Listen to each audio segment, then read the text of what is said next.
Hello patrons, this is a behind the scenes video. This is before the ritual that I'm about to do, where I'm going to talk to you a little bit about my ceremonial uh, outfit that I built with the assistance of my guides and ancestors. So the sleeves came from a fur coat that was starting to separate, so it would have been thrown away. Um, this is Norwegian blue fox. And to honor the animal, I did a ritual to get into contact with them and ask them if they would be okay being part of my healing ceremonial outfit. And I got a resounding yes back. So I worked them in as the sleeves. And the difference that it makes in the outfit is incredible. And they're beautiful. They have a fantastic energy, and it's blue fox, Norwegian blue fox. I mean, Norway being associated partly with my ancestry, the blue fox or the blue canid being similar to like the blue wolf of the sky of the Turkic ancestry through the Huns in my ancestry. But everything on this outfit has a meaning, and I'm going to run you through some of the meanings real quick. Like, for example, these hangy bits here, each one represents a god or goddess of the uh, northern or Germanic pantheon. This one here stands for Skadi or Skadi, depending on your pronunciation. It has a bone bead, one of these claw wood beads, several bone beads actually. This blue, which kind of represents in a way like a way I see her eyes. The snowflake obsidian is part of her ice element. That kind of stuff. This one is for Uller, the god of the bow. And as you can see, I have this bow here. And the elk teeth that are there, or deer teeth. I think they're deer teeth, actually. The bone, not the bone, the wood and the malachite were all things that I felt from Uller I needed to put on the outfit. This one is Freya in all of her forms. Of course, it has a piece of amber, which is given to me by my amazing wife, and sort of this red-brown feather here for the falcon feather cape, another amber bead, and skulls for her position as Queen of the Valkyries, the Vanadis, and then wood, and then a little bit of red at the top for her like passionate, fiery side. On this side, I've been trying to avoid, at the urging of my guides, avoid metal completely. And so instead of having a metal Thor hammer of Thor, I put this one together, which is got a I can't remember what the kind of stone this is, but when I sort of contacted Thor, he was like, yeah, he liked it. So red colored wood and stones, and then this one here is for Odin. It's actually a little pouch that has a iron nodule in it. And although I said I've tried to avoid metal, this particular nodule is a naturally formed uh, nodule of iron, formed when I think lightning hits iron sand, if I remember correctly. And it's safe within this rabbit skin pouch. It was given to me years ago. It's kind of my eye of Odin in a sense. I have my identifier here on the collar, which is Ulfr with a sun symbol at the bottom. So that's for Sunna Wolf, which is the name that I go under. These are amplifying bind runes that come right down into the sleeves.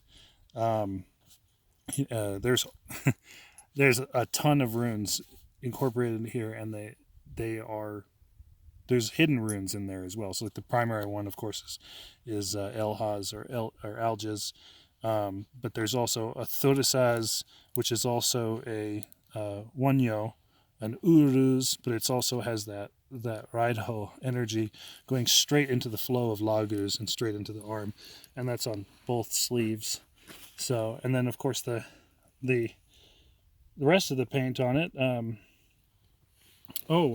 This one down the center. I forgot about this one. This is a binder that I put together, which basically translate. It's the second line of the Norwegian rune poem for Fehu. It translates to "the wolf waits in the woods." That's my translation. There's other translations. The wolf lives in the woods. The wolf lurks in the woods. Depends on your translation. But I always liked the wolf waits in the woods as kind of like the wolf as the shaman, as the sacred knowledge that is part of Fehu, I believe, ending in the sun symbol down here. But this is in Norwegian, and I can't off the top of my head recall the exact wording, but it's a whole sentence boiled down into a binder. So then the main paint job on here, the main painted elements are handprints, like what you see in Europe and caves all over Europe, from the Paleolithic. Each one, to me, the handprints are healers. They're shaman. They're spirit workers of my ancestral line, of my past. That, in a way, it's a place where you can put your hand to interface with them.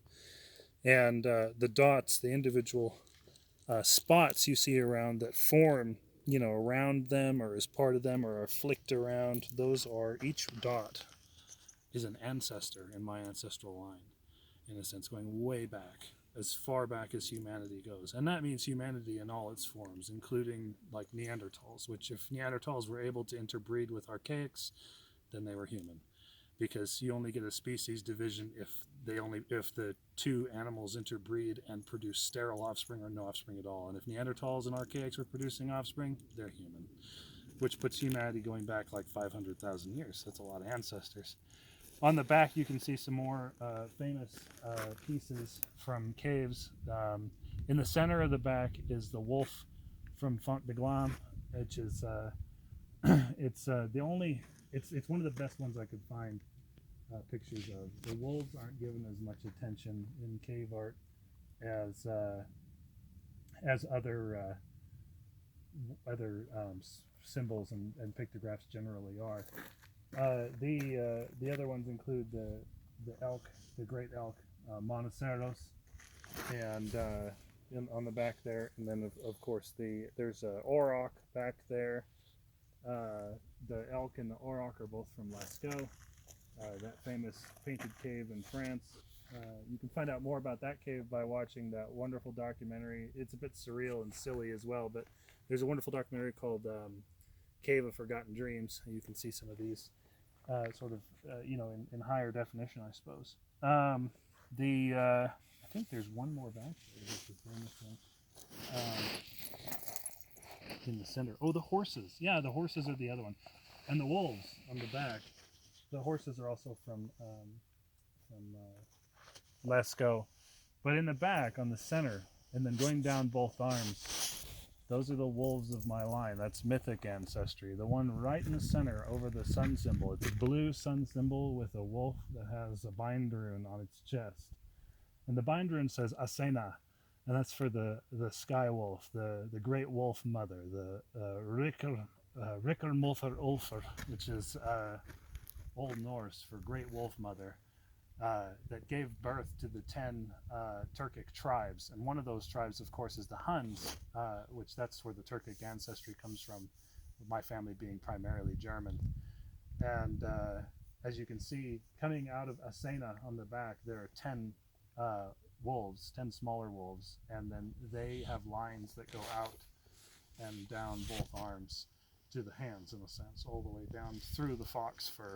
And so it creates kind of it's a unifying depiction of my ancestry, both mythic and physical, all depicted onto one outfit.